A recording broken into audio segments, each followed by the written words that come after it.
You want to let yourself go. You want to explore. You want to perhaps be dramatic. You want to engage with the audience. You want to make your players sit on the edge of their seats, uncertain as to what's going on next. You want there to be a creepy sensation of evil floating around your space, but you don't know how to get away from where you are currently, which is unable to actually express that or being afraid to express that. How do you do it? Well, this is how. Hello and welcome to this week's episode of How to Be a Great GM. Apologies for the drama at the beginning, but, well, that's what this is all about. My name is Guy, and I've been role-playing now for a very long time. And to be perfectly honest with you, I have always been incredibly lucky when it comes to the whole idea of a performance, of acting, of doing different kinds of accents, and making sure that you try to sound a little bit different whilst being that NPC, and then changing all the way around and changing to another accent that you want to do for another NPC. I have always had the freedom to be able to do that. And that's because of the group that I started playing with and the fact that we were all teenagers. We were all 13 years old. So acting out and being crazy and goofy and not really caring what the others thought about us was easy. I then also had a very good friend, who's still my friend to this day, who really enjoyed just putting on weird accents and chatting away. His real name is Glenn, but we're a pair of Scottish brothers as far as our accents are concerned, and we still greet each other to this day. Hello, Brangus, how are you doing? In the sort of weird Scottish accent. So I've always had that benefit. Now, a lot of people have asked me on the channel over the past few years, how do you let go? How do you step into that space where you don't care, or at least you enjoy putting on these accents? And not just accents, it's performances. And if you're a little old lady, do you do the little old lady things and sound as if you're ancient? Some people are terrified of doing that, and they think that the rest of their group are going to judge them for it and think less of them. I completely understand that fear. I have that fear, but in a different space, and we're not going to talk about it here.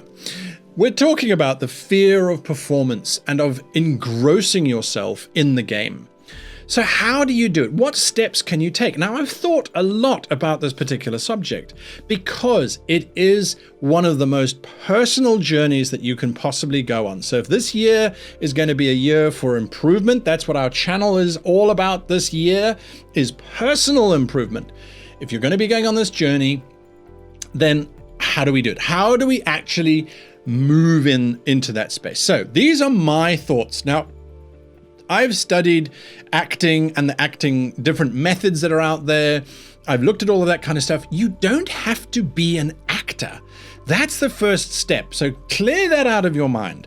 I am an awful actor. I am what they would call a giant ham actor. I overact. I'm too dramatic.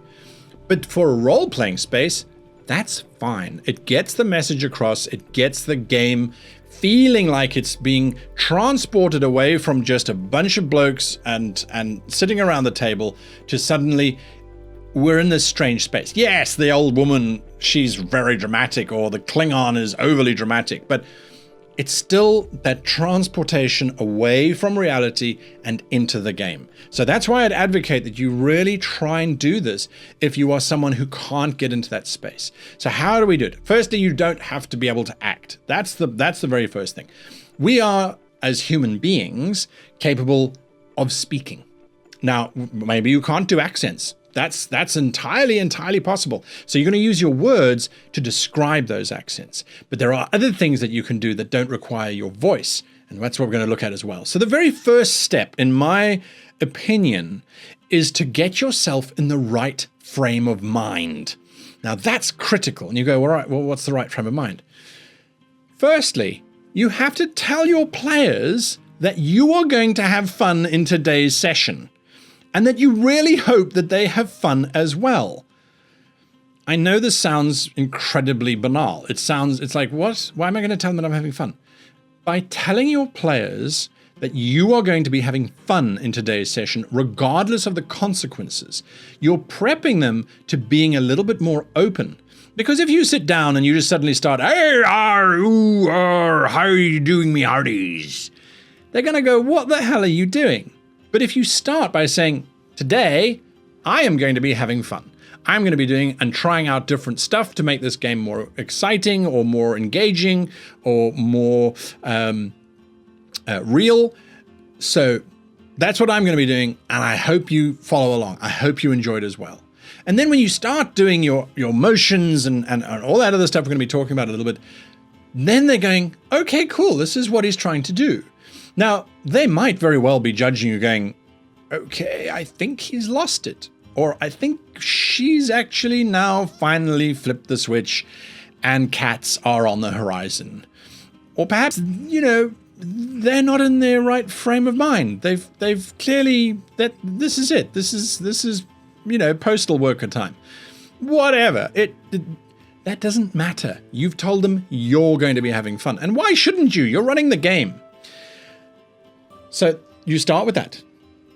Then center yourself. Now, this is something I try and do. Sometimes I fail because I don't have enough time, especially because I'm doing live shows where you're watching the clock and you're like, oh, I've got to get this. But in your space where you're not running a live game, or even if you are, center yourself. Now, this is a journey that I have personally been going on for a couple weeks by now, hopefully, where I'm learning how to be mindful of myself and of the present. So sometimes before a game, you won't really see it on the live stream, I kind of just close my eyes and just calm myself down. I've said this before, so this is not new for you if you've watched the channel before.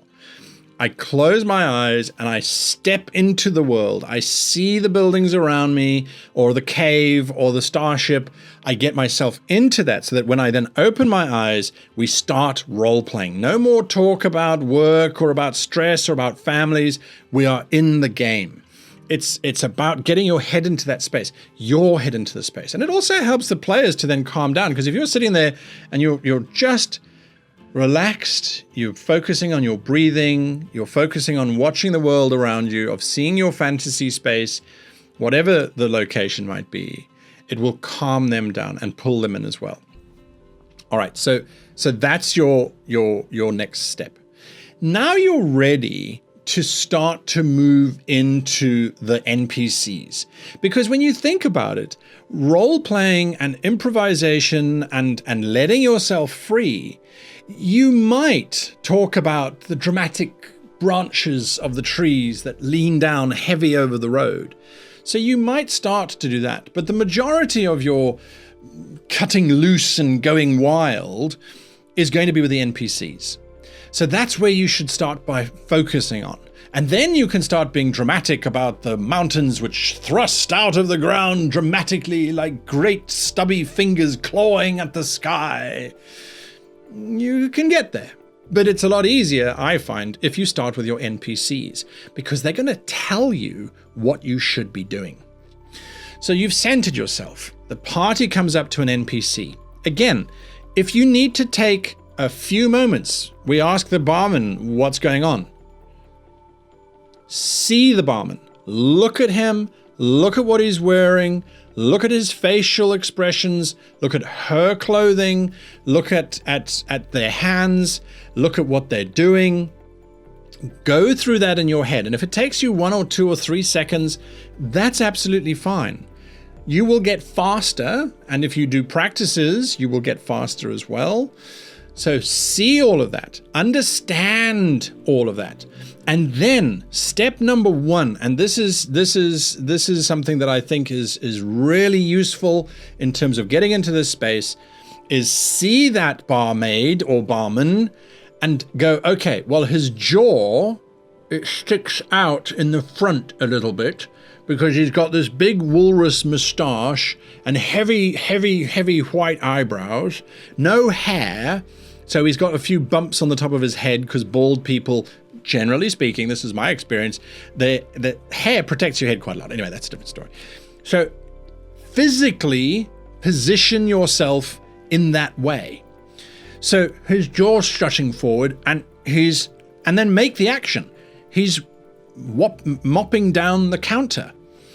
So that then when the PCs start talking to him, you know to talk back. Even if you can't do an accent, you can move your jaw, and just by moving your jaw forward, you see, forward, let me go this way, no, this way better, forward, normal jaw, pull your jaw back so that your jaw is now stuck in the back of your throat.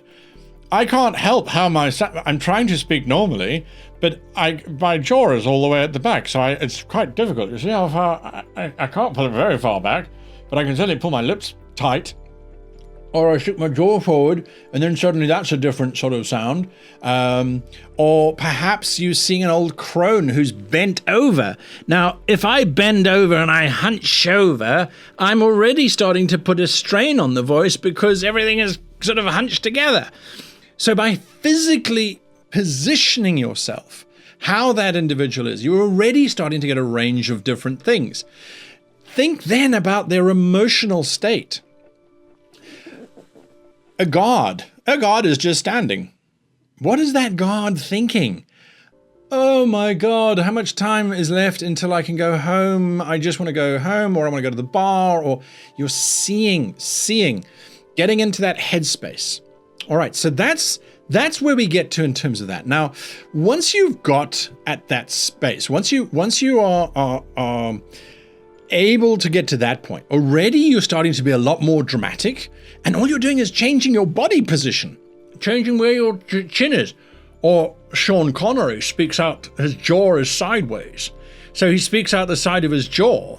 Now, again, all I'm doing is moving my jaw to the side, and it's starting to give a very different, there's a certain sibilance that's coming in there, there's a certain lisp that's starting to happen in there, and I don't think it doesn't matter which side you're on, but it certainly makes a different sound to how you would normally sound. Even it's subtle stuff. Okay, so you then, once you've got into that space, something that is difficult if your players are disruptive, if they're going, oh yeah, I hit the dragon. Oh, did you guys see Star Trek last night?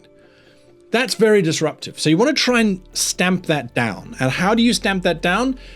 One of the ways is, again, at the beginning of the session, is to say, guys, I really want to focus on tonight's game. I know we're about having fun, but I want to really get into it. I really want to see if we can get to a critical role kind of level. They're a very different bunch of people, by the way. They're trained professionals, so they do a whole bunch of things which normal people can't do unless you go through specific training. But you want to have an immersive experience. So let's keep the out-of-game chatter to a minimum, or preferably to drinking, to when we go and get the drinks, or we go and get coffee or tea or whatever, then we can do out-of-game. But in-game, I want you to try and stay as in-game as possible. So that is something that you set up beforehand. Then during the game, don't talk to your players. Talk to the PCs. And who is talking to the PCs? The NPCs. So it's the guard who's talking to the PCs. It's the barman who's talking to the PCs. It's not you talking to your mates.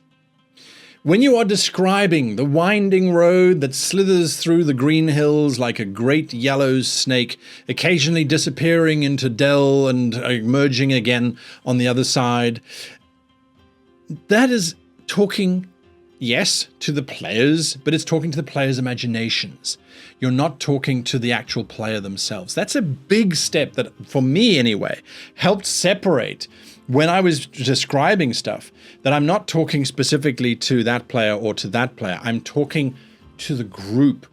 I will go to each player character and go from your perspective as a dwarf. You notice that the brickwork on this yellow road is particularly fine, but also particularly old. As an elf, you recognize that some of the symbols that are carved every mile into the stone are of elvish design, yet the elves have not been in these territories for hundreds of years. So you're giving little bits of information to each of the characters as their character sees it. not as the player sees it. It's not a case of, okay, Jim, I want you to roll for Alessandra, so Alessandra can then have a history check. It's Alessandra, make a history check. Because you have to use mechanical terms at some point to indicate to your players what's going on. But again, talk to the PC, not the player.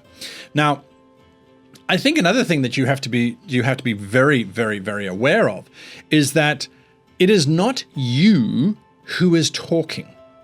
It is the NPC. And this is another major step. It is another magnificent step in terms of becoming able to just improvise.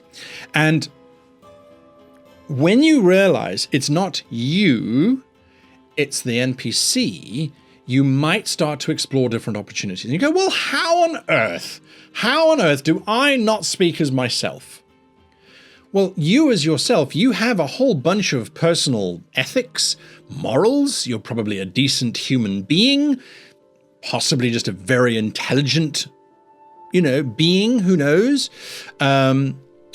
You have thoughts, but the NPC has different thoughts. They have different goals. The barman, his goal is to clean the counter and to maybe get some more customers in for the night so that he can make a profit. Or maybe it's just to clean the counter. He doesn't care if there's people coming in or out because, well, he just works here. And once he's finished cleaning the counter, he's still got another 3 hours to go.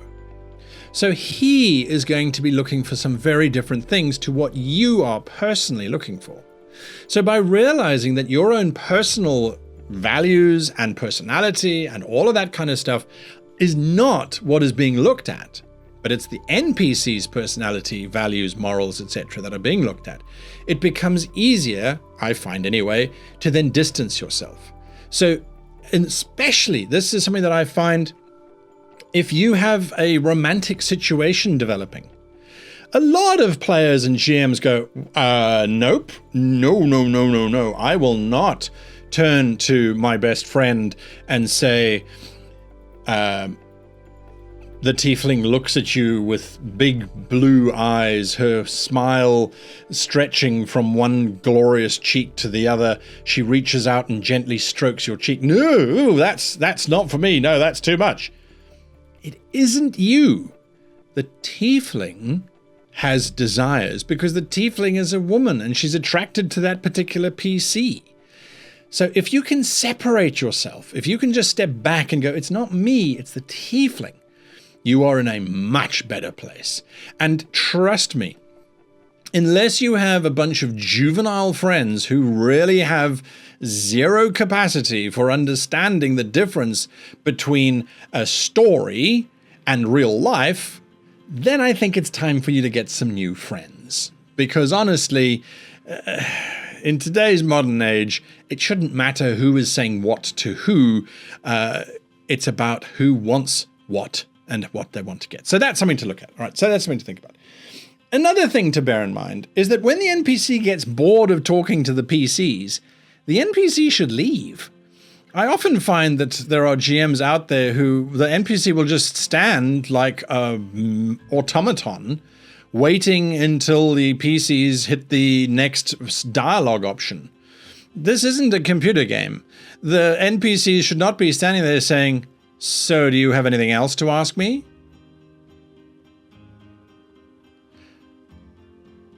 Hello, if you have anything else to ask me, now's your chance. And then they just stay there until you ask them the next prompt, because they can't leave. They're fixed by the code. Here, they can leave, and they should leave. Why would they leave?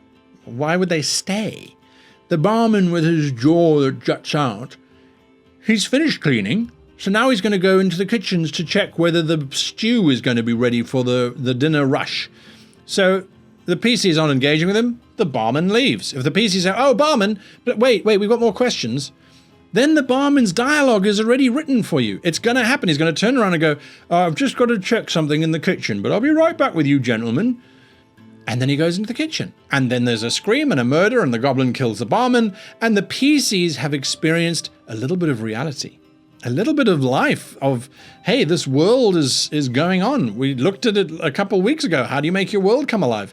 This is one of those tricks. All right, now,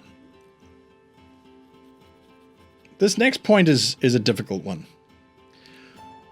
Once you get used to living inside an NPC, and this is why a lot of actors take up acting, is that they enjoy embodying different characters. If you can get to the point where you enjoy being different NPCs, I enjoy it as a GM. I enjoy trying to be a Klingon warrior. Now, with a Klingon warrior, I push my jaw forward because the Klingons have got lots of teeth, so do orcs. And I push my jaw forward and then I make my voice a little bit gravelly. I sort of sink it down in my throat. That's just me. But just pushing your jaw forward is enough, especially if you speak with clipped tones and you're aggressive in the way that you are speaking. It makes you certainly very Klingon. And people go, oh, you do an amazing Klingon. No, I'm just moving body parts around a little bit to achieve that effect. Anyway, once you have finished impersonating this NPC and they have effectively gone off stage, they've left the PC's area. Once you've mastered that, then you get to the next step, which is where it starts to become a little bit more complicated. And that step is then thinking about the being in the NPC, but a little part of you still focusing on the game itself and on what the NPC is doing and how the players are reacting to that. So that's it's a meta game that comes in. It's way, way, way too complex for this video, which is already too long anyway. But the idea is that you are the barman and you are rubbing. You see, again, I go into the motions. I physically try and enact. I'm rubbing the cloth, and the PCs ask a question. Do you know anything about the Duke? The GM in me is going, yeah, well, no, the barman doesn't know anything about the Duke, but the PCs missed speaking to the prince who knows about the Duke. So what could the barman know about the Duke that I can give to the players to send them on the right path? Aha. The Duke? Well, I'm afraid I don't know anything about the Duke, sir. He doesn't come around to this particular establishment. Although, having said that, you know, he's got 2 courtiers, his footmen, on his carriage. They came round this afternoon. They were celebrating. They've got 3 days off, because apparently the Duke is now, he's not leaving the tower for the next week or so. Well, that's according to them anyway. Of course, you know, you never know these days. But nice enough, lads. Yeah, come round every day at about 6 bells. So in a couple of minutes, I expect them to come in. If that's all, I've got to go and check the stew on in the kitchen. There we go. That's how you do it, is you then start to incorporate it, and so your NPCs are all becoming functional as well. Not every NPC needs to know. Do you know anything about the Duke? I can't say I do. He doesn't come around these parts. Excuse me, I've got to go and check the stew. You can cut that out. So, but that's another level, and we'll talk about that in another video if you want me to. Okay. Right. Now, the next one is kind of contradictory to the one that I've just given you. But isn't that the nature of this channel? I give you advice, and then I take it away, and then I give it to you in a different way. Don't worry about your objectives when you're first getting into this. Don't worry about the barman having to have something about the Duke. Just run the barman as the barman is. You know what that barman may or may not know in terms of their average mundane knowledge. He knows about running a bar. He knows about people in the bar, that sort of thing. Go with it. Don't pause to read your notes. Don't just go with it. Explore it. Now, if you try this, stick to it for a few sessions. Don't just do one session, okay? Don't do one session, because in one session you get nothing. You need to do it for several sessions. If your players then come to you and go, look, what you're doing is incredibly weird. We don't like it. I would then suggest that if you do like it, find another group. Table Finder Wizard is out there. You can use it for free. You can find other groups to play with. We're all playing online these days, so it's easy enough to find another group who will cherish and enjoy your journey of learning how to be more expressive and how to be more empathetic towards other people, because you are now learning how to be a better GM. If, however, after 3 sessions, your players are like, oh my goodness, this is so much more fun. I feel like I visited the Elvish King because you made him speak by just looking up, and he never once looked down except with his eyes. And he didn't look at us directly because profile is always better. So he would turn his head and look this way. I'm not changing my voice. I'm literally just lifting my head. If you can get that right, then you are on the best journey you can possibly be. Practice this during the game, but also out of game. Practice going, oh, let me look at that person over there. Let me look at that old person in the mall, socially distanced, far enough away that I'm not going to spread anything to them. But let me look at how they walk. Oh, they sort of shuffle. Or they walk with their head down hunched because they're really old. Or let me look at how that teenager is walking. And he kind of struts because he's trying to show off to all the women out there. And he's desperately nervous that if any woman actually look at him, he's not entirely sure what he's going to do. So he's a little bit furtive in the way that he looks around, as opposed to his mate, who's just casual and laughing and has got big hand gestures and just got a smile on his face all the time because he's enjoying life. It's physical manifestation. Physical manifestation. A big thing here is you need to laugh. You need to laugh and go, what the hell accent was that? Or when you're playing the little old woman and she's huddled over, and you're also playing the imperious elf, and the imperious elf suddenly speaks like the little old woman because you forgot which position. Just laugh and go, my goodness, that was crazy. Why did I have the gnome do that? Why did I do this? Just enjoy it. Now, finally, if this doesn't... I have to say this, although I feel like it shouldn't be said, but I do have to say this. At no point do I ever advocate that if you are playing a game and you want the orc to be bolsterous and to push the players, or you want the seductress to stroke the cheek of a player, do not touch your players without consent. Do not do that. Even a push or a shove or a gentle patting on the head, that might be too much for them. They might not be comfortable with it. You might not be comfortable with it. I'm not advocating that. If you want to pat a PC on the head, you reach out and you just do that motion. He pats you on the head, slightly condescendingly. You can describe it. Do the motion because it will help you get into the character, but don't touch the person physically. Unless they are happy with that. And they're like, no, it's cool. I will never forget, I was playing an NPC. I was a guest NPC at a game, and I was playing a succubus who was seductive, and she was all about temptation and getting the players' characters to do her bidding. But I wanted a certain allure and a certain secrecy. And she also knew that if she could play the player characters against each other, she would ultimately end up benefiting. Because if they're busy fighting amongst each other, they're not focusing on her. So the one player had a mental connection to this succubus. And so before the game started, I went to the player and I said, do you mind if I whisper in your ear? Now, to the gentleman's credit, he was like, no, cool, let's do it. And so when I was secretly communicating with this PC, I would get out of my chair and I would go and whisper into the ear of the player. His facial reaction was real because he was really hearing a secret message that nobody else was hearing. And the rest of the party went ballistic because as the humans, they couldn't hear what was going on. There was no metagame cushion happening. And as a result, it was a phenomenal experience. Everyone was like, oh my God, we didn't know what the succubus was doing. She was just pure evil and she was doing this and this and this and that. And the GM was just laughing the whole way through, just having an absolute blast because all of the tension and the drama was coming from the players by being involved in the game.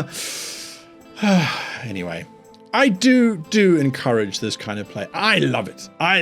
Absolutely love it. And I hope that these steps have helped you in some kind of way.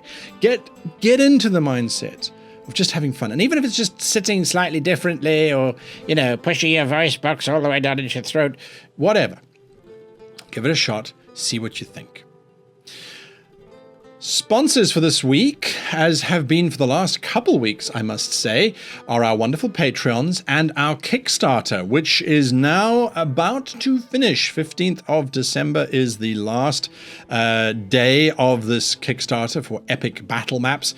If you want battle maps, we've got some of the stretch goals unlocked. There's still some more coming up. If you want battle maps, both virtual as well as editable, if you have a Dungeon Fog subscription, remember to use the code GreatGM to get a discount if you want that Dungeon Fog subscription, but also in a printed book form, which can sit and fit on your bookshelf. It doesn't weigh a ton. It's nice and small and compact, but expands out into a very big playing area.